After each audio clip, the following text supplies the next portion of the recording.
The Parnell Inquiry and Another Butchery. From the New York Times, November 10, 1888. Exciting London Events. The Parnell Inquiry and Another Butchery. By commercial cable from our own correspondent. London, November 9th. From today's proceedings of the Parnell Commission it seems likely that the inquiry hereafter will go on in a cloud of sparks knocked out by partisan conflict.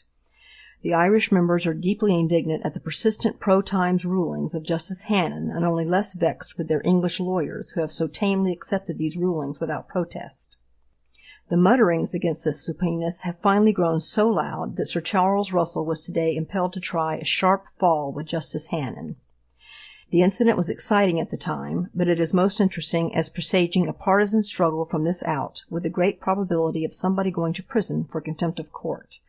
The most eligible candidate for this distinction appears at present to be William O'Brien, who this week attacks the Commission in United Ireland as a one-sided fraud.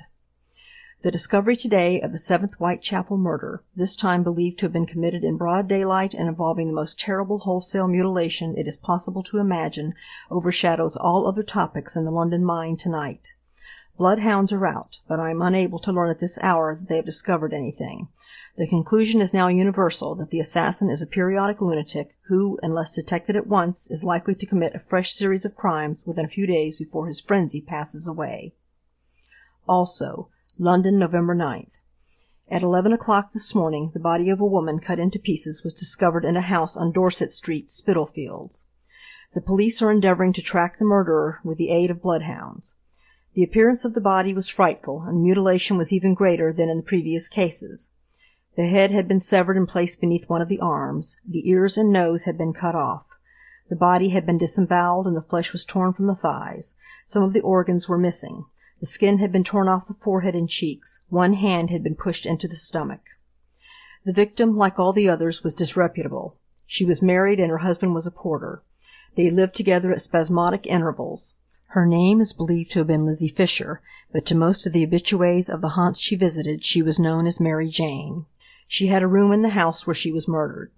She carried a latchkey, and no one knows at what hour she entered the house last night, and probably no one saw the man who accompanied her. Therefore it is hardly likely that he will ever be identified.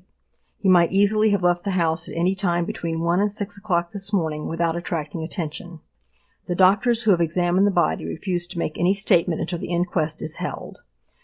3 bloodhounds belonging to private citizens were taken to the place and put on the scent of the murderer, but they were unable to keep it for any great distance, and all hope of running the assassin down with their assistance will have to be abandoned. The murdered woman told a companion last evening that she was without money and would commit suicide if she did not obtain a supply. It has been learned that a man, respectably dressed, accosted the victim and offered her money. They went to her lodgings on the 2nd floor of the Dorset Street house.